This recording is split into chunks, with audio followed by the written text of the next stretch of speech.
નમસ્કાર વિદ્યાર્થી મિત્રો, ઓનલાઈન એજ્યુકેશનમાં આપ સર્વે વાલા વિદ્યાર્થી મિત્રોનું હાર્દિક સ્વાગત છે. વિદ્યાર્થી મિત્રો, આજના વિડિયો લેક્ચરની આપણે શરૂઆત કરીએ છીએ. આજે ધોરણ 12 વિષય અર્થશાસ્ત્ર, જેમાં ચેપ્ટર નંબર 10. વિદ્યાર્થી મિત્રો, આજના વિડિયો લેક્ચરમાં આપણે એક પ્રશ્ન ભણવાનો છે અને આ પ્રશ્ન તમને 3 ગુણ માટે એટલે કે સેક્શન ડી માટે વેરી મોસ્ટ આઈએમપી રહેશે. તો પ્રશ્નનું નામ છે વિશિષ્ટ આર્થિક વિસ્તાર એટલે શું, તેનું મહત્વ સમજાવો. ફરીથી, વિશિષ્ટ આર્થિક વિસ્તાર એટલે શું, તેનું મહત્વ સમજાવો. બાજુમાં મેં લખ્યું છે 3 માર્ક્સ. જ્યારે પણ તમે લખવા બેસો તો આવી રીતે પેન્સિલ સાથે રાખવી અને લખવું. જેને અંગ્રેજીમાં વિશિષ્ટ આર્થિક વિસ્તાર, જેને અંગ્રેજીમાં આપણે સેઝ કહીએ છીએ, સ્પેશિયલ ઇકોનોમિક ઝોન, તમારે લખવાનું છે SEZ. એનું પૂરું નામ શું લખશો? Special economic zone. સ્પેશિયલ નો મતલબ થશે વિશિષ્ટ, ઇકોનોમિક નો મતલબ થશે આર્થિક અને ઝોન નો મતલબ થશે વિસ્તાર. સ્પેશિયલ ઇકોનોમિક ઝોન, વિશિષ્ટ આર્થિક વિસ્તાર. તો ચલો પ્રશ્ન થાય, સાહેબ what is the meaning of સેજ? બરાબર છે, આર્થિક વિસ્તાર એટલે શું? તો ચલો આપણે એની વ્યાખ્યા તરફ જઈએ છીએ. એમાંનું પહેલું જ વાક્ય, વિશિષ્ટ આર્થિક વિસ્તાર એ એવો કર મુક્ત. ચલો, કરનો મતલબ થશે ટેક્સ અને મુક્તનો મતલબ થશે ફ્રી. ટેક્સ ફ્રી મતલબ અહીં ટેક્સ લેવામાં આવતો નથી, કર ભરવામાં આવતો નથી. તો જુઓ, વિશિષ્ટ આર્થિક વિસ્તાર એ એવો કર મુક્ત ભૌગોલિક વિસ્તાર છે કે જ્યાંના આર્થિક કાયદા દેશના કાયદાથી કેવા હોય છે? જુદા હોય છે.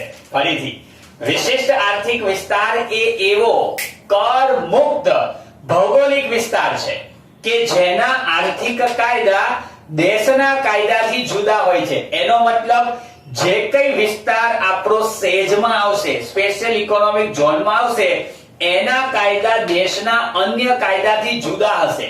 જેમ કે ભારત સરકાર એ આખા ભારત માટે એક સરખા કાયદા બનાવે છે. એ કાયદો ઉપર જમ્મુ કાશ્મીર થી લઈને નીચે કન્યાકુમારી સુધી, આ બાજુ અરુણાચલ પ્રદેશ થી લઈને અહીંયા કચ્છ સુધી લાગુ પડે. પણ જે વિસ્તાર આપણો વિશિષ્ટ આર્થિક વિસ્તાર છે ને, એ વિસ્તારને ભારત સરકારના કાયદા લાગુ પડશે નહીં. કેમ? કારણ કે એને છૂટ આપી છે, માટે તો એનું નામ છે સ્પેશિયલ, વિશિષ્ટ. તો ચલો એકવાર વ્યાખ્યાનું રિવિઝન કરો. વિશિષ્ટ આર્થિક વિસ્તાર એટલે શું? તો વ્યાખ્યા શું લખશો? વિશિષ્ટ આર્થિક વિસ્તાર એ એવો કર મુક્ત ભૌગોલિક વિસ્તાર છે કે જેના આર્થિક કાયદા દેશના કાયદાથી કેવા હોય છે? જુદા હોય છે. ચલો હવે ટોપિક આવી રહ્યો છે આપણો હેતુ. વિશિષ્ટ આર્થિક વિસ્તારનો હેતુ શું છે? તો એના મુખ્ય 2 હેતુ છે. પહેલો હેતુ વિદેશી મૂડી રોકાણને આકર્ષવાનો. સમજો પ્રશ્ન શું કહે છે કે સ્પેશિયલ ઇકોનોમિક ઝોનનો હેતુ શું છે? વિદેશી મૂડી રોકાણને આકર્ષવાનો છે કે વધુમાં વધુ વિદેશી કંપની ભારતમાં આવે અને મૂડી રોકાણ કરે.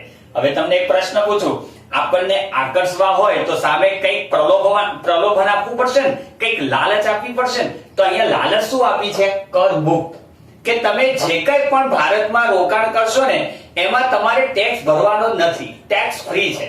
એટલા માટે એનો હેતુ શું છે? વિદેશી મૂડી રોકાણને આકર્ષવાનો. અને બીજો હેતુ નિકાસો કર મુક્ત થાય તેવું વાતાવરણ સર્જવાનો છે. આપણે જે કઈ નિકાસ કરીશું એ પણ કર મુક્ત થાય તેવું વાતાવરણ સર્જવાનો છે. તો ચલો પ્રશ્ન પૂછી લઈએ કે વિશિષ્ટ આર્થિક વિસ્તારનો હેતુ શું છે? તો કે 2 હેતુ છે. પહેલો હેતુ શું છે? વિદેશી મૂડી રોકાણને આકર્ષવાનો છે. અને બીજો હેતુ દેશની નિકાસો કર મુક્ત થાય તેવું વાતાવરણ સર્જવાનો છે. નેક્સ્ટ, ચલો વિશિષ્ટ આર્થિક વિસ્તારમાં શું કાર્ય થશે? એટલે ટોપિક આપણો શું છે? કાર્ય. તો જુઓ, અહીં કાયદા દ્વારા શું મળશે? કર રાહત. મેં હમણાં સમજાવી દીધું છે, કર રાહત એટલે ટેક્સ ફ્રી. અહીં કાયદા દ્વારા કર રાહત આપી વિદેશી મૂડી રોકાણકારોને આકર્ષવામાં આવે છે. જો કાયદા દ્વારા ટેક્સ ફ્રી છે, પરિણામ શું મળશે? વિદેશી રોકાણકારોને અહીં આકર્ષવામાં આવે છે.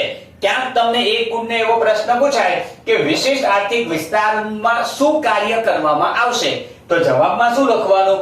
અહીં કાયદા દ્વારા કર રાહત આપીને, એટલે કે કાયદાથી કરમાં મુક્તિ આપીને વિદેશી રોકાણકારોને આકર્ષવામાં આવે છે. સમગ્ર ભારતમાં આવા કુલ કેટલા વિસ્તારો છે? 8 વિસ્તારો છે. એક ગુણનો MCQ કે સમગ્ર ભારતમાં સ્પેશિયલ ઇકોનોમિક ઝોન કેટલા છે? તો કે 8 છે. કયા કયા?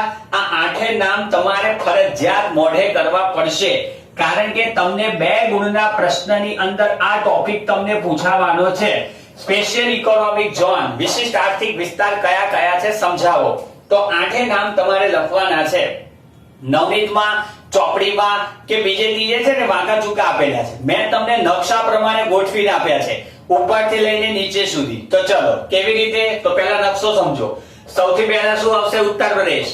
એના નીચે આપણું ગુજરાત. તો ગુજરાતના 2 વિસ્તાર છે. ગુજરાતથી નીચે ઉતરો એટલે શું આવે? મહારાષ્ટ્ર.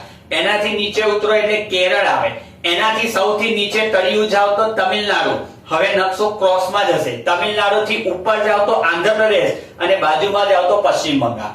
ઉપરથી નીચે એટલે જો તમને રફમાં સમજાવું, આવી રીતે તમારે આ વિશિષ્ટ આર્થિક વિસ્તાર છે. આ રીતે અહીંયા ઉત્તર પ્રદેશ, પછી ગુજરાત, મહારાષ્ટ્ર, કેરળ, તમિલનાડુ, આંધ્રપ્રદેશ ને પશ્ચિમ બંગાળ.